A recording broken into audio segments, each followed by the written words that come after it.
In this video I'm going to explain reference parameters in C++.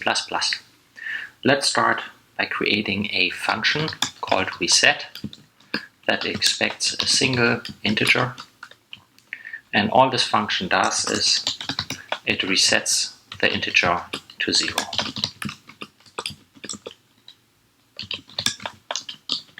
And then let's add a program in the main. So let's declare a variable number and initialize this to 5, and then call the reset function and pass the number variable to that function, and after that I output number. So let's run this, and here I get 5. So why is this 5?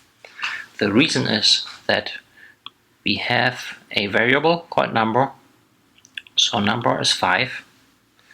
Now we pass that variable to that function, but this is passed by value. So passed by value means it doesn't pass the variable itself, it actually takes the value that is stored in the variable, copies that value, and passes that value to the parameter here. And the parameter happens to be named value as well. And then what I essentially have in memory, I have one variable called number that is in the main. It's initialized to 5. I have my parameter called value, and then it takes the integer 5, copies it, and passes it to the value. So value is here initialized to 5 as well. Now any changes that I make to value will only update this variable, my parameter. It has no effect on the other variable that is in the main. So I reset this to 0, and then at the end this one is a local variable, so it's local to the function. This gets removed from memory, and I come back here and number is still 5, so it outputs 5 and it runs. Let's compare this to a function that uses a reference parameter. So I do void reset ref, and that's just a name, but the difference here is the ampersand.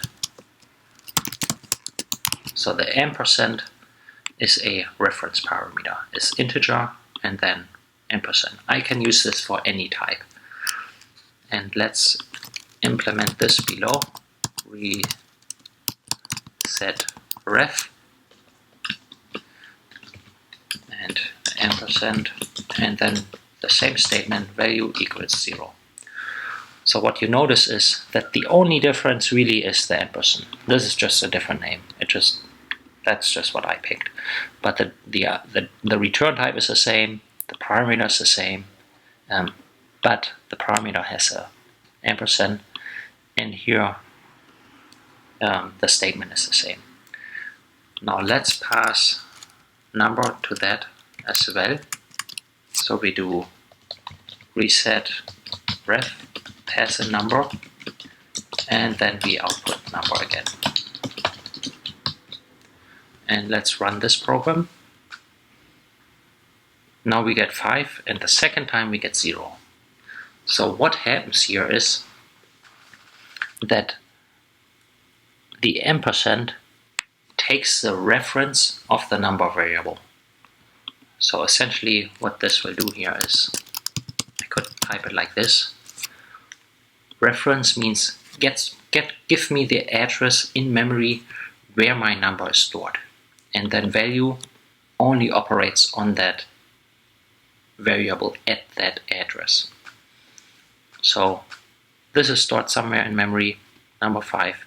I take the address, so I know exactly where in memory number is located, and it passes the address to the parameter. So parameter now stores the address essentially, and when I do an assignment here, it operates on the value at that address. So anything I do to value will affect 5. Essentially it's just another name for the same variable. So another way to think of this is, we have a variable number or value. So somewhere, and this gets initialized up here to 5. This is some memory location that can store an integer, but I can refer to it either as number or value. In my function, I don't have the number variable, so I cannot access it by number, but I happen to have the value, and that refers to the same memory location. So it's just a different name. You can think of it like a person that has a nickname. And here in this function, we only use a nickname, but it's still the same person. So here in C++, it just happens to be a variable instead of a different person. So anything I operate here and any changes I make will affect the main. And that's why when I assign 0 to it, it will reset the value in the main as well. So this can be useful in some cases. Maybe you want to modify multiple variables. You only have a single return type.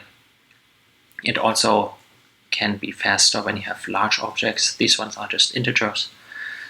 But for now, just let's keep it simple, and let's just remember that this is a way to actually make changes to a variable that we pass in. Especially if we have multiple variables and we want to modify multiple ones, this is one way of doing it. I hope this makes sense to you and that you understand how to use reference parameters and why they change and why normal arguments or normal parameters do not change. Thank you for watching.